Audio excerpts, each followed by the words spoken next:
Sir আপনার একটা কথা বলতে চাইছিলাম। কি কথা বলো। স্যার আপনারা তো জানেন যে আমার স্বামী রিক্সা চালায়। কয়দিন ধরে আমার স্বামী অসুস্থ, রিক্সা চালাইতে যাইতে পারে না স্যার।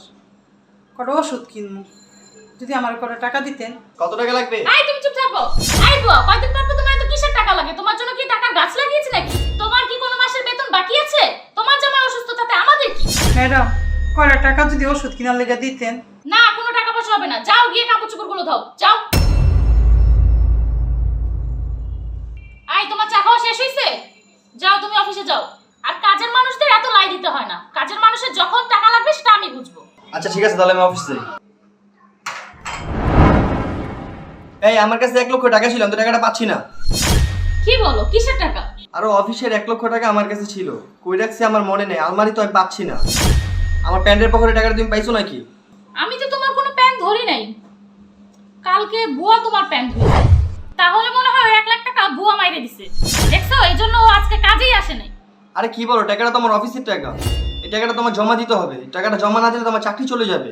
তোমারে বলছিলাম না, কাজের লোকদের এত লাই দিতে নাই। ছোট লোকের জাত, টাকা দেখলে লোভ সামলাইতে পারে না। এখন কি করা যায়? আচ্ছা শোনো, আমাদের এলাকায় এক লোক সুদে টাকা লাগায়, লাখে 10,000 টাকা নেয়। তুমি চাইলে আমি 1 লাখ টাকা সুদে আইনে দিতে পারি। আচ্ছা ঠিক আছে, তাহলে তুমি 1 লক্ষ টাকা সুদে আনো। আপাতত অফিসে টাকাটা জমা দেই, তারপর দেখা যাবে। আসুন অফিসার, আসুন আসুন, এই বস্তিতে থাকি, আসুন।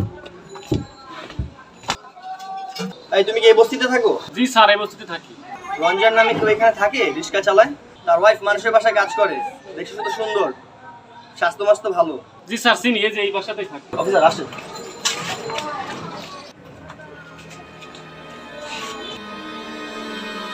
স্যার আপনি আমার বাসা সাথে পুলিশ?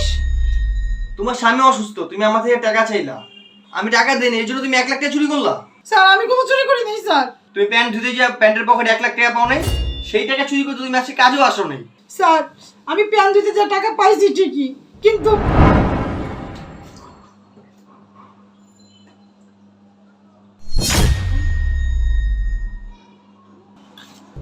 হ্যাঁ হ্যাঁ, এতগুলো টাকা প্যান্টের মধ্যে ভাগ্যিস টাকাটা ভিজে নাই।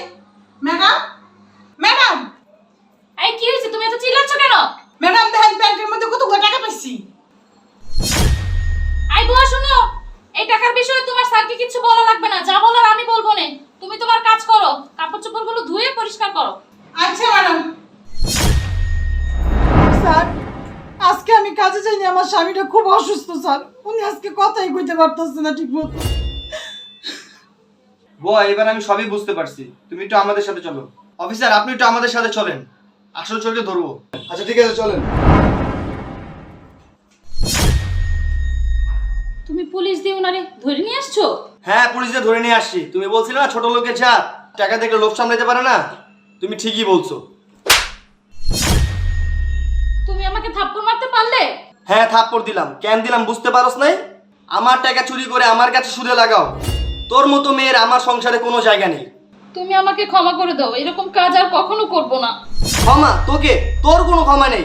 অফিসার ওকে নিয়ে যান। পারভেজ সাহেব, অ্যারেস্ট তো ঠিকই করবো, কিন্তু আপনার নিজের ঘরেই চোর। অথচ গরিব অসহায় একটা মানুষকে হ্যারাসমেন্ট করার জন্য পুলিশকে ইনফরমেশন করেছেন। সরি অফিসার, আমার ভুল হয়ে গেছে, আপনি ওকে নিয়ে যান। আসেন।